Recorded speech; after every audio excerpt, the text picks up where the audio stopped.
Justice Jamal बंदूखेल की जानिब से ये एतराज़ किया गया कि जो हुक्मनामा है ये खुली अदालत में लिखवाया जाना चाहिए था, क्योंकि जो तीन जज साहिबान का फ़ैसला है, तीन जज साहिबान का जो फ़ैसला है वो चूँकि चैम्बर में जो हुक्मनामा तहरीर किया गया था उस पर तीन जज साहिबान ने ये करार दिया था कि पंजाब और खैबर पख्तूनख्वा के इंतखाबात का जो मामला है इसको जारी रखा जाए। इस मामले को काबिल समात करार देते हुए जारी रखने का कहा गया था, और वो ग्राउंड्स पहले बन चुकी थी जिसमें जस्टिस काजी फाइज ईसा ने ये रोका था, कहा था कि 191 के तहत जब तक रूल्स नहीं बन जाते उस वक्त तक ये प्रोसीडिंग्स आगे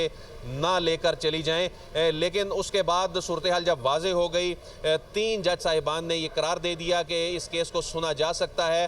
तो उसके बाद जस्टिस जमाल बंदूखेल ने एतराज़ किया कि ये तमाम मामलात अदालत में ज़ेर बहस आने चाहिए थे, खुली अदालत में आने चाहिए थे। चैम्बर में जो हुक्म लिखवाया गया है ये मुनासिब नहीं था, और ये कहा गया है कि उन्हें इख्तलाफ है, इससे मुशावरत भी नहीं की गई कि इस मामले को किस तरह आगे लेकर चलना है। तो इस इख्तलाफी नोट के बाद उन्होंने फिर इस बेंच में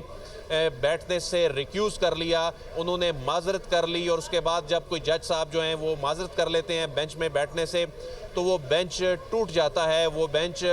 जब चीफ जस्टिस ऑफ पाकिस्तान कोई भी बेंच तश्कील देते हैं तो वो बेंच उस वक्त तक नहीं तोड़ा जा सकता जब तक कोई जज साहब खुद उस बेंच से अलहदगी इख्तियार ना कर लें, कोई जज साहब खुद उस ठीक है अदील, आप साथ रहिएगा। आमिर सईद अब्बासी भी हमारे साथ मौजूद हैं जो कि कोर्ट रूम से हम तक डिटेल्स पहुंचा रहे होते हैं। आमिर बताएगा कि अब जमाल खान बंदूखेल की जानिब से खुद को इस बेंच से अलहदा कर लिया गया है, अब क्या होगा? क्या जो तीन रुकनी बेंच है वो आज ही इस केस की समाअत करेगा या आज का दिन फिर गुजर जाएगा और कल पर यह समाअत हो जाएगी?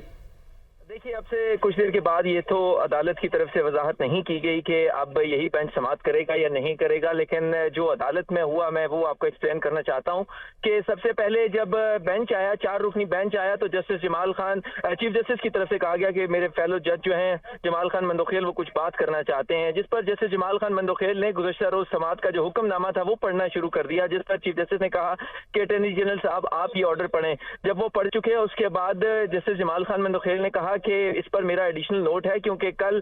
3 बजे तक मैं इंतजार करता रहा चैम्बर में, मुझे नहीं बताया गया कि कोई तहरीरी हुक्मनामा जारी हो रहा है या नहीं हो रहा कल की समाअत का, लिहाजा मेरा इससे जो तहरीरी हुक्मनामा 3 जजेस की तरफ से जारी किया गया मैं इससे इख्तलाफ करता हूं, और इस इख्तलाफ की बुनियाद के ऊपर मैं ये समझता हूं कि एक तो जो पहली बुनियादी बात है वो ये है कि 4-3 का जो हुक्म था, जो पहले से 7 रुकनी बेंच में से 4 जजेस ने राय दी थी कि अस खुद नोटिस केस नहीं बनता, वो ओपन कोर्ट में डिस्कस होना चाहिए था। दूसरा, उन्होंने कहा कि कल की जो समाअत के बाद ऑर्डर जारी किया गया ये भी खुली अदालत में डिस्कस होना चाहिए था, और उसके बाद अदालत की तरफ से कोई ऑर्डर ऑफ द कोर्ट